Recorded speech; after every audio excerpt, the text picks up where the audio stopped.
Greetings, my name is Tommy the Game Master and welcome to my channel.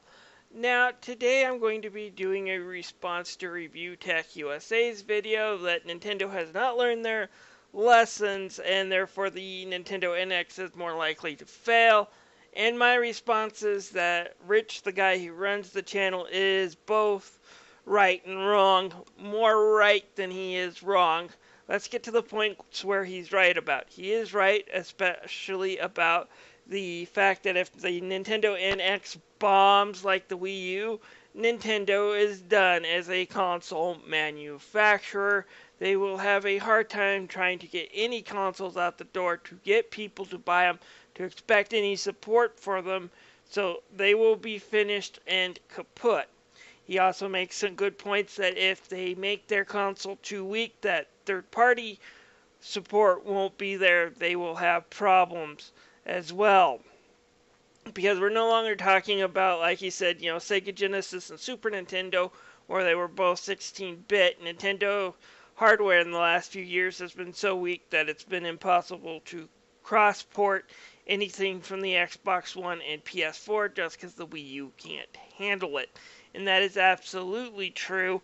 And with the updates that are coming to the new consoles, which actually have pissed off a lot of hardcore gamers, I think if you're not pissed off, you're confused because, what is the Xbox Scorpio? But I'll save that for another video.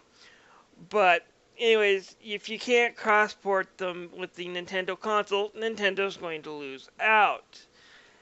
Now, what he's wrong about, though, is that just because they can't cross-port, it's necessarily going to kill Nintendo. He's right that unless their sales numbers are good, it will hurt them. But it's not necessarily always about power. Nintendo can still build a weaker system. It's riskier, but Nintendo can still build a newer system and get away with it if the price point is right for it to be a secondary system. One of the reasons why the Nintendo Wii did well wasn't just the motion controls, but the price on launch was right. It was $250, came with a packed-in game as well to experience the system. Therefore, it was cheap for a console. Sony at the time was trying to get people to spend $600 on their PS3 and kind of getting laughed at. And Microsoft was between $400 to $500 depending on what type of models you picked for their Xbox 360. So Nintendo coming in and being kind of half the price of these guys really helped them out. If the code-named NX comes in at a cheap price point, like $200 like consoles used to be, before the Xbox 360 and the PS3, really increase the price. If they can come in at that $200 mark, they might be okay if the Nintendo NX has some entertaining new ways of playing and some good features. One of the reasons why the Wii U failed was not only was the system underpowered, but it was overpriced. Now, I poke fun of the Wii U's special controller all the time. Now, when I'm poking fun of the controller, I'm not poking fun of its size or its weight. It's actually a very comfortable controller to use. I'm usually poking fun of it because of its cost.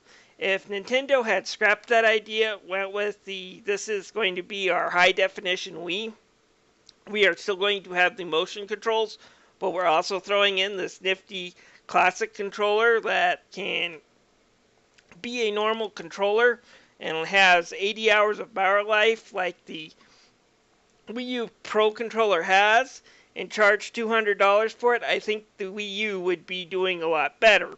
Instead, they threw in that expensive controller in, and it only has 3 hours of battery life. They have no hard drive for the system, and they charged $300 for it, $300 to $350 for it when it came out. And I remember looking at that. I don't see how this new fangled controller is going to improve my games like the motion controls did when they worked. That's the key thing. They don't work on all games. And all the third-party support they showed at launch were all games I could get on my Xbox 360, which I already owned, and they were most of them in the bargain bin. Geez, do I go out and spend $350 on a new system to pay full price for games that I could buy $20 for my Xbox 360 and probably lack full internet support and achievements because this is Nintendo we're dealing with? Hell no. The only reason why I got my Wii U, if you're wondering why I have one, is because I bought a launch model Wii and its memory was failing.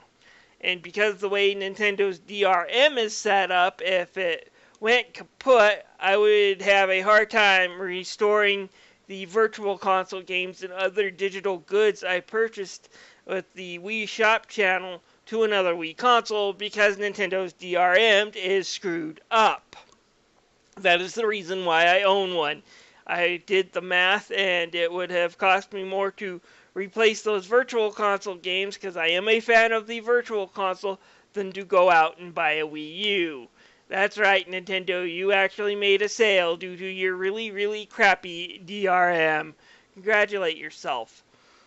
But if Nintendo gimmick does not seem to satisfy, and it's an expensive gimmick, like I said, $300 or $400 to buy a console that is well underpowered by the Xbox One and PS4, does lacks the hard drive, lacks any type of online social networking, which Nintendo is way behind at this point. The NX will fail. There's no doubt about that in my mind.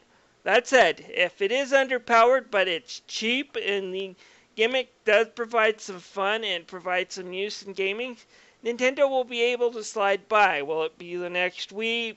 Probably not, but they will be able to slide by if they can be the budget console, if they can be the second console that you can buy to put up next to an Xbox One and PS4, because it's only $100 or $200. But again, if they overprice the console and underpower it, people are going to rebel, and it will be the end of Nintendo. Anyways, this is Tommy the Game Master, kind of doing a quick little rant here.